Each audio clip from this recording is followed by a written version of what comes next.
Okay, he was responding to my comment that I didn't want to make the video long, and I'm making videos for beginners, so I really want to keep it short and simple. So he's saying you should have included more information, basically, to make it clearer. Fair comment, so let's see if I can do it. So the 18% gray that he's talking about comes from this, and this is called a gray card. And this specific shade of gray is called 18% gray. So the way cameras are calibrated for exposure purposes is based on this shade of gray, 18% gray. So when your camera is metering out a scene, it looks at your shadows, it looks at your highlights, and when it averages out those highlights and shadows, it comes up with a tone that is equivalent to this 18% neutral gray.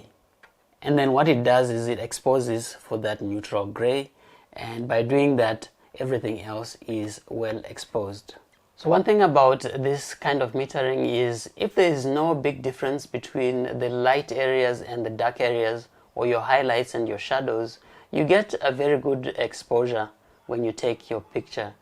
But sometimes you take a picture and you look at it and it looks like it's a bit on the dark side or it's on the brighter side, depending on where you were focusing and which metering mode you were using. And you think you need it to be a bit darker or you need it to be a bit lighter when you take it. That's where exposure compensation comes in. And basically what exposure compensation is a way to override what your camera thinks is perfect exposure, so that you can make your image brighter or darker. On my GH5, the exposure compensation button is right at the front, and so when I press it, it brings up this meter that shows you a scale from 0 going to +5 on one side and -5 on the other side. That scale represents what are called stops of light.